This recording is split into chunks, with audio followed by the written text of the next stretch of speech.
Deadly Tarantula Girl coming to you from my private serpentarium tonight to bring you a beautiful, wonderful Uromastyx. There are several types of Uromastyx, but this is Zilla, my Molly Uromastyx. This species is Uromastyx molliensis, more commonly just known as the Molly for short. This is a nice male. The adults grow to be about 10 to 15 inches, with the males being larger than the females. The largest the females typically get is about 12 inches, and these animals live for about 10 or 11 to 20 years. And they like being kept pretty warm at about 70 to 100 degrees Fahrenheit. These animals originate from Africa and or the Middle East, and they are desert dwelling, so they do need a lot of warmth, which is why I've got this goofball underneath my brand new Zilla lights, which you guys probably saw in a video fairly recently. This animal is primarily an herbivore, although young Uromastyx in the wild will eat insects, and some adults will like an insect or two, although they can get too much protein in their diet.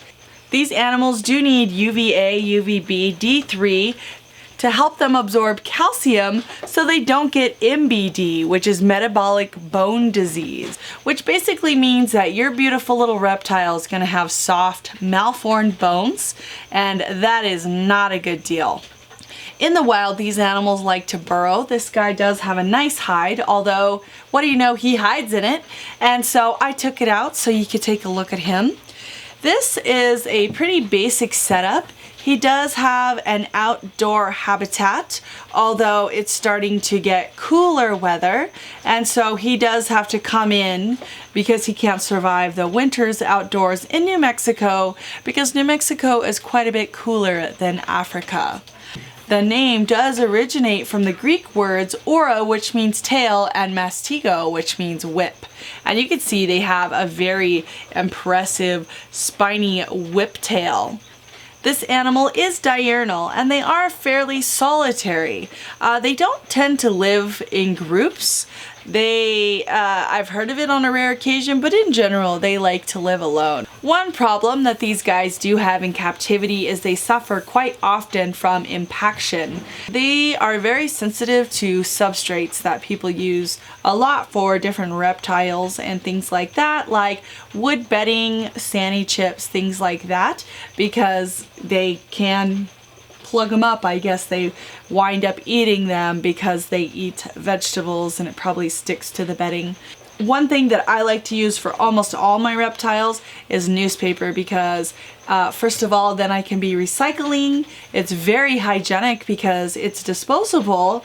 And I know it's not the most beautiful thing, but my number one concern is always the safety and welfare of my animals. And if they are clean and healthy and have what they need, they're usually pretty darn happy. So this is my male Molly Uromastyx. I am hoping to breed him with a beautiful female. If you have a female that you might like to share with me, let me know, and maybe we can do a breeding loan. He is quite a beefy boy, so I think that he would make an excellent father.